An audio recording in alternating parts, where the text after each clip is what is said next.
to share something with you. That might put me in a very negative light, yeah. Relationships are not my forte. See if someone grabbed up my wife or something, completely different ballgame. I'll walk away from here, and this has been like a therapy session.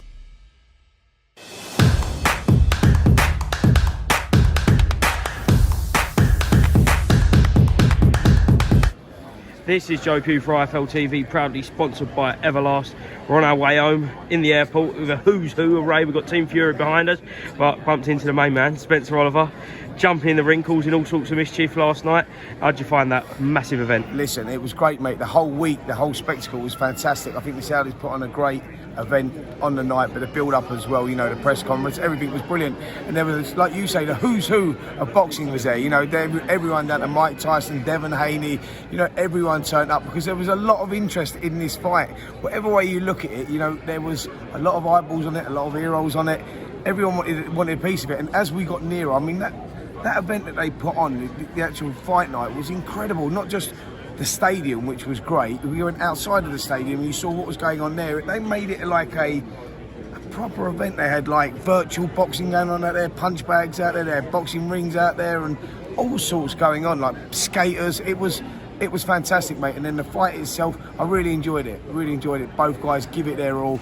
I think that Jake Paul was looking for that recognition to be accepted into the boxing world, and he probably got that. You know, he gave it a go. He showed a lot of heart, a lot of guts, and it was tough. And then Tommy Fury equally. I mean, his career really was on the line, because had he lost that, he would have had to stay out here in Saudi. He wouldn't have been able to go back home to Manchester, because he would have been ridiculed wherever he went. And he delivered, mate. I think both guys, put on a great fight, and the right man won.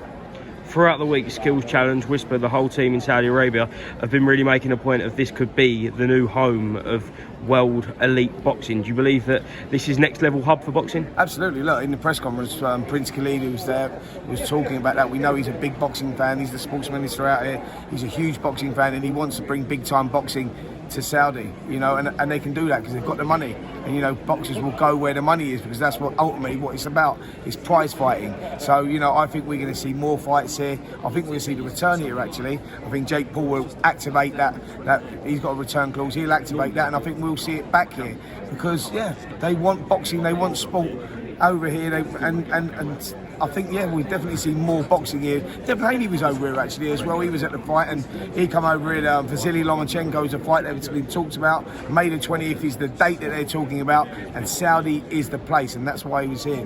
He told us, you know, he's looking at doing a deal over here, and he had meetings over here. So big time boxing's coming to Saudi, mate. We're going to be seeing it a lot more in the future. Ended up being a split decision. What did you make of the scorecards? No, I thought Tommy won the fight comfortably. You know, I think the refereeing was quite poor at times. The knockdown was the knockdown. It was legitimate, because he walked on the shot. He was off balance. He wasn't hurt, but the shot landed, so it is scored a knockdown.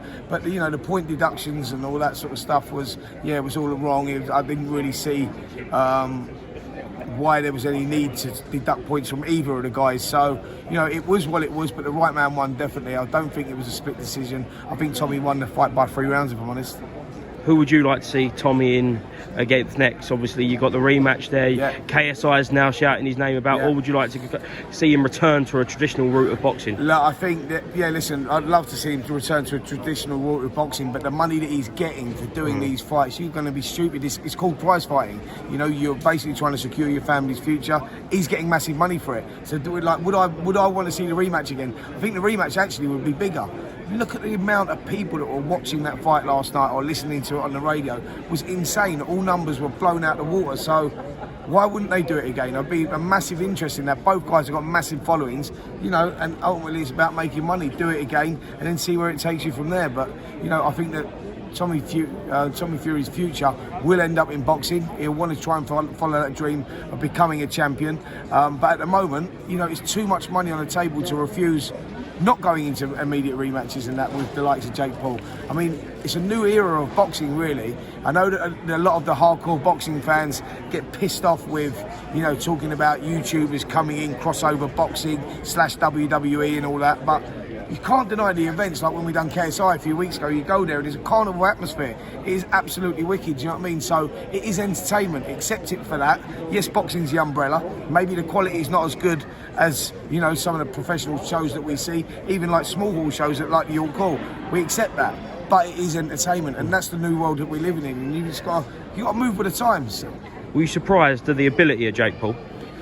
I was not surprised with the ability of him, because I didn't think technically he was particularly that great. He was just looking for that big right hand over the top, but he showed a lot of balls. He showed a lot of grit, a lot of heart, a lot of determination. I know how tough it is in there, and there's a lot of pressure on both of these guys. That was a global event because they've got huge followings, especially Jake Paul. So I was impressed with the heart he showed in there. He took some big shots. He kept pushing all the way till the end, and he proved that he can go along with professional boxers as well as ex-UFC stars that are well past their sell-by date.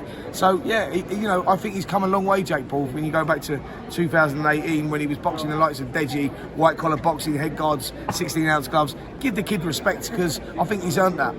Spence, thank you very much for being to IFL TV. We're all on the same flight, so wish us both safe flights. Yeah, looking forward to it, mate. Cheers, mate.